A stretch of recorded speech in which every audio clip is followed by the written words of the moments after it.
Hello guys, welcome back. मैं हूं आपका career coach Lalit Bhadauria. Friends, जैसे कि आपने थंबनेल में देखा, लकीली हमारे रिसेंटली 4 वीज़ाज़ अप्रूव हुए हैं माल्टा के। मतलब उनके वर्क परमिट्स काफ़ी पहले आ गए थे और वर्क परमिट आने से पहले ही हमने इनका वीएफएस का बुकिंग कर दिया था। क्योंकि मैं आप लोगों को टाइम टू टाइम बताता रहता हूं कि कई बार जो प्रॉब्लम आता है न्यू दिल्ली के अंदर, वो आता है वीएफएस की बुकिंग को लेकर। क्योंकि ऑनलाइन बुकिंग है, जब का अपॉइंटमेंट मिलता है हमें तभी का ही कराना पड़ता है। अभी मेरे साथ 4 जेंटलमैन बैठे हैं, तो मैं एक एक करके चारों का आपसे इंट्रोडक्शन कराऊंगा, बात कराऊंगा और आप लोगों को बताऊंगा कि इनका किस तरह का फीडबैक रहा, किस तरह का हमारे साथ इनका एक्सपीरियंस रहा। अच्छी बात यह है कि आज की तारीख में इन चारों के वीज़ा स्टैम्प हो चुके हैं। विद इन अ वीक या 8 to 10 डेज़ के अंदर ये लोग फ्लाई करेंगे। तो मैं डेफिनेटली आपके साथ इनकी फ़्लाइट्स की फ़ोटोज़ भी शेयर करूँगा। शेंगन वीज़ा होता है माल्टा का, एम्प्लॉयमेंट वीज़ा होता है। एग्जैक्ट प्रोफाइल और डेजिग्नेशन क्योंकि प्राइवेसी होता है हमारे कस्टमर्स का, क्लाइंट्स का, तो वो मैं आपके साथ शेयर नहीं कर सकता। लेकिन मैं इतना ही बताऊंगा आपको कि इन लोगों का माल्टा का शेंगन एम्प्लॉयमेंट वीज़ा लगा हुआ है और लग चुका है। सिर्फ फ़्लाइट्स हमने बुक करना है और फ्लाइट जो है 8 से 10 दिन के अंदर इनका हो जाएगा।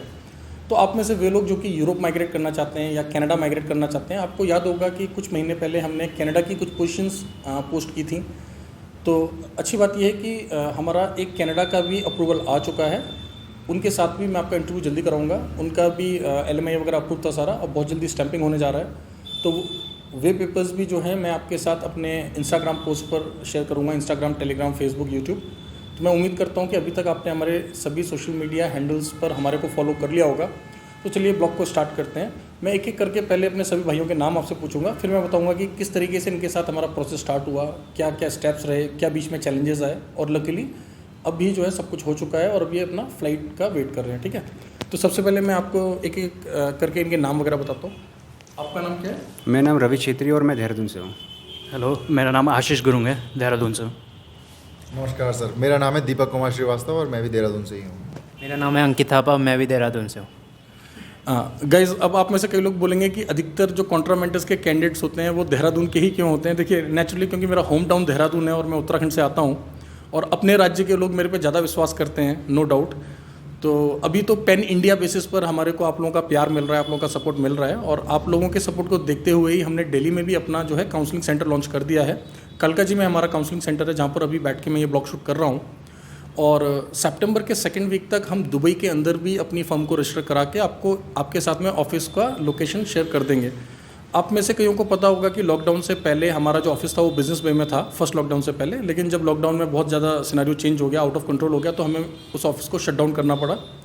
और अभी आप लोगों के सपोर्ट से, क्योंकि देखिए जो लोग गल्फ़ में काम कर रहे हैं उनको बहुत आसान होता है वहाँ से माइग्रेट करना। क्योंकि मैं अगर इन कैंडिडेट्स की बात करूँ तो ये सभी लोग फ्रेशर नहीं है। पहले मैं आपको बता दूँ, इन सभी लोगों ने पहले गल्फ़ में काम किया हुआ था। ठीक है, ये लोग ऑलरेडी पहले गल्फ़ में काम करके आए थे। किस कंपनी में थे मैं आपको डिटेल बताता हूँ। देखिए, दुबई यूनाइटेड अरब एमिरेट का एक काफ़ी लीडिंग ब्रांड है, ट्रांसगार्ड एमिरेट्स ग्रुप।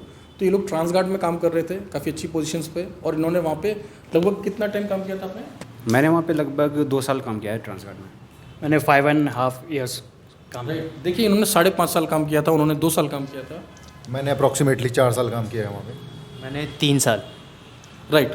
तो आप लोग पहले इस बात को समझें कि देखिए, काफ़ी समझदारी वाला डिसीजन मैं कहूँगा इसको। बहुत सारे कैंडिडेट जो चाहते हैं यूरोप में जाना, लेकिन उनको दिक्कत आती है फंड्स की, राइट। अगर आपके पास पैसा है और पेशेंस है, देखिए टाइम एंड मनी, यूरोप के लिए, कनाडा के लिए आपको पेशेंस भी चाहिए और मनी भी चाहिए दोस्तों। तो अगर आपके पास आज की डेट में कम पैसा है लेकिन आप अल्टीमेटली माइग्रेट करना चाहते हैं यूरोप में, चाहे वो नॉन शेंगन हो या कनाडा या न्यूजीलैंड, ऑस्ट्रेलिया, किसी भी अच्छे कंट्री में, जो भी आपका ड्रीम कंट्री हो, जो भी आपका प्रोफाइल हो, ब्लू कॉलर, वाइट कॉलर, तो आपने ये समझना है कि देखिए, अगर आपके पास पैसे की कमी है तो सिंपली आप क्या करें, पहले या तो इंडिया में काम करके थोड़ा सा पैसा अरेंज कर लें, या फिर आप गल्फ़ में जाके थोड़ा पैसा अरेंज कर लें। और गल्फ़ में काम करना ना सिर्फ आपको पैसा देता है, आपको एक एक्सपोजर भी मिलता है। देखिए, इनको ऑलरेडी आधी दुनिया समझ आ चुकी है, क्योंकि दुबई के अंदर कई देशों की नेशनलिटीज़ काम करती हैं, तो इनका एक कॉन्फिडेंस लेवल अलग है। प्लस जो एक्सपीरियंस्ड होता है वो मेंटली भी प्रिपेयर्ड होता है थोड़ी हार्डशिप झेलने के लिए। अब देखिए, कोई ऐसा कैंडिडेट है जो कभी अपने घर से बाहर गया ही नहीं, जिसने कभी मान लीजिए दिल्ली में भी काम नहीं किया, मुंबई में भी काम नहीं किया, तो उसको तो कितना भी अच्छा काम दिला देंगे वो उसको अच्छा नहीं लगेगा, क्योंकि उसको पता ही नहीं है। ठीक है, देखिए, देश कितना भी अच्छा हो, आप कहीं भी जाते हैं थोड़ा तो चैलेंजेस आता ही है। सबसे बड़ा जो चैलेंज होता है फ्रेंड्स, वो होता है होम सिकनेस। ये मैं बार बार बोलता हूँ।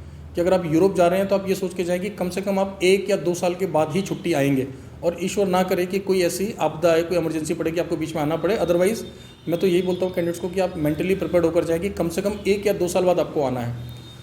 तो गाइस अब मैं डिस्कस करूँगा कि लगभग क्या प्रोसेस का टाइम लगा, कब इनके जो आइडेंटिटी माल्टा के पेपर्स थे वो आए, कब हमने इनका VFS का बुकिंग किया और किस तरह का इनका एक्सपीरियंस रहा। मेरे बगल में दीपक श्रीवास्तव जी हैं। तो श्रीवास्तव जी, अप्रोक्स लगभग हमने प्रोसेस कब स्टार्ट किया था आपका? प्रोसेस हमारा स्टार्ट हुआ है नवंबर लास्ट में, और हमारा फेब में इंटरव्यू हो गया था और मार्च तक हमारा ऑफर लेटर आ गया था। तभी हमने VFS की बुकिंग भी करवा ली थी, जो हमारे को उस टाइम के हिसाब से सही मिल गई थी जुलाई में। अभी तो उसमें बहुत टाइम लग रहा है, 9 महीने से लेकर के 1 साल तक लग रहा है VFS की बुकिंग में। तो ये हमारे लिए एडवांटेज थी कि हमने उस समय जल्दी करवा ली थी VFS की बुकिंग। ओके गाइज, तो देखिए प्रोसीजर वही था। सबसे पहले हमने ये इंश्योर किया कि हाँ, ये जो कैंडिडेट्स हैं ये जाना चाहते हैं। अभी भी हम लोग ऐसा ही करते हैं। अगर आप में से कोई भी कैंडिडेट हमें बोलता है कि हमने यूरोप के लिए अप्लाई करना है, तो हमारी टीम आपको सबसे पहले क्या बोलती है, अपने डॉक्यूमेंट्स भेजिए। नंबर 2, आपसे पूछते हैं कि आप फाइनेंसेस को अरेंज कर पाएंगे। देखिए पैसे का होना बहुत ज़रूरी है, और पैसा आपने एक साथ नहीं देना होता है, इंस्टॉलमेंट्स में देना होता है। अगर मैं आपको रफली बोलूँ तो 70% के आसपास पेमेंट ये लोग अब करेंगे फ्लाइट से पहले, राइट, वर्क परमिट के बाद फ्लाइट से पहले, और 2 से 3 स्टेप्स में इन लोगों ने हमारे को पेमेंट किया। तो जैसे कि सर ने बोला कि नवंबर में हमने इनके साथ प्रोसेस को इनिशिएट किया, नवंबर एंड में, और जनवरी फेब में जाके हमारा क्लाइंट से कंफर्मेशन आ गया। फिर इनके आइडेंटिटी माल्टा के डॉक्यूमेंट्स आ गए, लेकिन आइडेंटिटी माल्टा के डॉक्यूमेंट्स आने से पहले ही हमने इनका VFS का बुकिंग कर दिया था, क्योंकि उस समय VFS की बुकिंग का काफ़ी वेटिंग चल रहा था दोस्तों। और लकीली प्रभु के आशीर्वाद से सभी के वीज़ा स्टैम्प हुए, और हमने इनके घर के एड्रेस ही दिए हुए थे। तो इन्होंने मुझे खुद कॉल करके बताया कि हाँ सर, हमारे को पासपोर्ट रिसीव हो गया है, और ये लोग खुद लेकर आए अपने डॉक्यूमेंट्स हमारे ऑफिस में। बीच में मैंने वो पासपोर्ट ओपनिंग का भी एक ब्लॉग बनाया था, लेकिन यूट्यूब की कुछ पॉलिसीज़ थी, इसी वजह से मैंने इस ब्लॉग में इनके हाथ में वीज़ा नहीं पकड़ा हुआ है। आप इंस्टाग्राम पर चेक कर सकते हैं, या फिर मैं कोशिश करूँगा कि इस ब्लॉग में साइट्स में मैं इनके वीज़ाज़ आपके साथ शेयर कर दूँ, राइट। तो इंस्टाग्राम पर ऑलरेडी हमने इनके वीज़ाज़ पोस्ट किए हुए हैं, आप फेसबुक पर इनके वीज़ाज़ चेक कर सकते हैं। और आपने इन लोगों के नाम सुन लिए, मैं इनके नाम डिस्क्रिप्शन में भी दे रहा हूँ। तो आप पर्सनली अगर चाहें इनसे कभी फीडबैक लेना, तो आप इनको इंस्टाग्राम पर फॉलो कर सकते हैं, इन लोगों के पर्सनल अकाउंट्स पर। तो ये आपको अपना फीडबैक वहाँ से देते रहेंगे। देखिए जो कैंडिडेट्स हमने रोमानिया भेजे थे, अभी उनके TRCs बन गए हैं। तो बहुत जल्दी मैं आपके साथ एक ब्लॉग शेयर करूँगा, जहाँ से मेरे रोमानिया के कैंडिडेट्स लाइव होंगे फ्रेंड्स, और वो बताएंगे कि काफ़ी जल्दी प्रोसेस हुआ है। लकीली प्रभु के आशीर्वाद से उनका TRC भी जल्दी बन गया है। अभी भी बहुत सारा यूरोप का काम चल रहा है। आपने करना क्या है, फैमिली से बात कर लें, अपना बजट बना लें, और सबसे इंपॉर्टेंट बात, मेंटली प्रिपेयर्ड हो जाएं। देखिए अगर आपके फाइनेंसेस बहुत लिमिटेड हैं, तो मैं आपसे एक ही रिक्वेस्ट करूंगा कि दोस्तों बहुत ज़्यादा ब्याज पे पैसे ना लें, लायबिलिटीज़ अपने ऊपर ज़्यादा ना डालें, ठीक है। इससे बेहतर ये होगा कि आप गल्फ़ में जाके या इंडिया में ही कहीं पे रह के थोड़ा सा पहले पैसा इकट्ठा कर लें। कम से कम 50 to 60% पैसा आपके पास होना चाहिए, उसके बाद ही आप प्रोसेस को स्टार्ट करें। इसके अलावा आपने ये भी समझना है कि प्रोसेस में टाइम कई बार एक्स्ट्रा लग जाता है। जैसे अगर मैं इनकी बात करूं तो बीच उस टाइम पे लॉकडाउन रिसेंटली फिनिश हुआ था, उस टाइम पे बहुत सारी गाइडलाइंस थी। तो एम्बेसीज़ में जो था बहुत ज़्यादा बैकलॉग चल रहा था, VFS में भी बहुत सारा बैकलॉग चल रहा था। और मैं बताऊं तो बीच में देखिए यूक्रेन रशिया का वॉर हुआ, तो बहुत सारे चैलेंजेस आए, लेकिन प्रभु के आशीर्वाद से इन लोगों का ट्रस्ट जो था हमारे ऊपर। देखिए मैं आपको एक बात बताऊँ कि इसमें ज़्यादा क्रेडिट मैं अपने कैंडिडेट्स को ही दूंगा कि इनका जो हमारे पर विश्वास था ना, वो एक अलग ही लेवल का था। मतलब कभी भी इन्होंने हमसे क्रॉस क्वेश्चनिंग नहीं करा। मैंने बोला कि भाई अभी 2 महीना और लगेगा, 1 महीना और लगेगा, तो इन्होंने पेशेंस रखा। और एक चीज़ और मैं आपको बता दूं कि देखिए हमेशा मैं आप लोगों से बात नहीं कर सकता, मैं चाहता हूं आप सबसे बात करना, लेकिन देखिए बहुत सारे लोग होते हैं, तो कई बार आपको मेरी टीम से ही बात करना होगा। अगर कुछ बहुत इंपॉर्टेंट मैटर होगा या आपको पर्सनल करियर काउंसलिंग चाहिए, तो उसके लिए आपको एक अपॉइंटमेंट फिक्स करके दिया जाएगा। और आप लोग इस चीज़ के लिए प्लीज़ प्रेशराइज ना करें कि फेस टू फेस आके बात करना है। देखिए आज की डेट में इतनी सारी टेक्नोलॉजीज़ हैं, आप गूगल मीट पे बात कर सकते हैं, जूम पर कर सकते हैं, है ना, स्काइप पर बात कर सकते हैं। अगर 1 या 2 ही लोग हैं तो फिर आप व्हाट्सएप पर एक वीडियो कॉल करके मेरे से बात कर सकते हैं, उससे आपका समय और पैसा बचता है। तो सबसे पहले करना क्या है, अपना प्रोफाइल असेस करा लें, अपना बजट हमारी टीम को बता दें, आपका अल्टीमेट एम क्या है हमें वो बता दें, और हमारे को वही कैंडिडेट कॉल करें, वही लोग हमसे करें काउंसलिंग लें जो कि जेन्युइनली माइग्रेट होना चाहते हैं और इन देशों में जाके काम करना चाहते हैं। हमें ऐसे कैंडिडेट्स नहीं चाहिए जिनका अल्टीमेट एम है बस वहाँ लैंड करके गायब होना या कहीं और जाके कुछ इलीगली माइग्रेट होना, बिल्कुल भी नहीं। क्योंकि देखिए हमारे जो एम्प्लॉयर्स हैं, हमने दोनों लोगों को कॉन्फिडेंस में लिया होता है। हमने एम्प्लॉयर को ये बोला होता है कि जितने भी हमारे कैंडिडेट्स हैं ये सभी के सभी हार्ड वर्किंग हैं। क्योंकि आप इनका प्रोफाइल देखिए, किसी ने 2.5 साल काम किया है गल्फ़ में, किसी ने 4 साल काम किया है, मतलब इससे कम किसी ने काम नहीं किया। 2 से 4 साल लगभग सभी ने काम किया है, किसी ने 5 साल भी काम किया है। इससे ये चीज़ साबित होती है कि ये लोग हार्ड वर्किंग थे, ये लोग अपने करियर को लेकर सीरियस थे, तो मुझे इन पर पूरा विश्वास था कि ये लोग अगर माल्टा का सोचकर आए हैं तो ये लोग पीछे नहीं हटेंगे, बैकआउट नहीं करेंगे। तो दोस्तों उम्मीद करता हूँ ये ब्लॉग आपको बहुत अच्छा लगा होगा। माल्टा की मल्टीपल ओपनिंग्स मैं आपके साथ शेयर करूँगा सितंबर के फर्स्ट वीक में, बहुत सारी ओपनिंग्स हैं। हमारे दिल्ली ऑफिस से या देहरादून ऑफिस से इंडियन सिटीजन्स या नेपाली सिटीजन्स हमसे करियर काउंसलिंग ले सकते हैं। एशिया के और देशों के लोग जिनको हम भारत से काउंसलिंग नहीं करा सकते, आप हमारे दुबई ऑफिस से हमसे काउंसलिंग ले सकते हैं। और मैं आपको एक बात क्लेरिफाई कर दूं यहाँ पर, यकीन माने यूरोप के किसी भी देश का काम अगर आप यूएई से करते हैं या लेट से कतर या बहरीन से करते हैं तो समय काफ़ी कम लगता है। जैसे कि आप इनके प्रोसेस में देखेंगे जो अधिकतर टाइम लगा वो वीएफएस की बुकिंग में लगा, ठीक है। और लकीली हमने वीएफएस की बुकिंग जो है पहले कर ली थी, तब इतना समय बचा। मतलब इनका जो प्रोसेस अगर आप देखें तो मेरे ख्याल से 8 to 9 मंथ्स स्ट्रेच हो गया है, सिर्फ उसमें मेजर प्रॉब्लम था वीएफएस की बुकिंग का, राइट। अगर यही चीज़ हम यूएई में करते हैं या किसी गल्फ कंट्री में करते हैं तो वहाँ पर पीसीसी बनने में बहुत कम समय लगता है, 2 से 3 दिन में पीसीसी बन जाता है और वीएफएस का बुकिंग भी वहाँ आसानी से मिल जाता है। तो अगर आप इस ब्लॉग को किसी भी गल्फ कंट्री से देख रहे हैं, लेट से आप सिंगापुर से देख रहे हैं या मलेशिया से देख रहे हैं, किसी साउथ ईस्ट एशियन कंट्री से देख रहे हैं या कहीं और से देख रहे हैं और आप वहाँ से माइग्रेट होना चाहते हैं, या फिर फ़िलहाल आप किसी नॉन शेंगन कंट्री में काम कर रहे हैं, मान लीजिए आप सर्बिया में काम कर रहे हैं, आप बुल्गारिया में काम कर रहे हैं और आप वहाँ से माइग्रेट करना चाहते हैं किसी शेंगन कंट्री में, तब भी आप हमें कंसल्ट कर सकते हैं।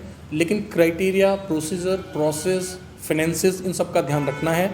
हम लोग अपनी स्पीड से चलते हैं, हमारा काम करने का एक तरीका है, हम लोग एक एक कदम फूंक के रखते हैं, क्योंकि देखिए रिफ्यूज़ल लगना ना आपके लिए अच्छा है ना हमारे लिए अच्छा है। आपका भी टाइम वेस्ट होता है, पैसा वेस्ट होता है, हमारा भी टाइम और पैसा वेस्ट होता है दोस्तों।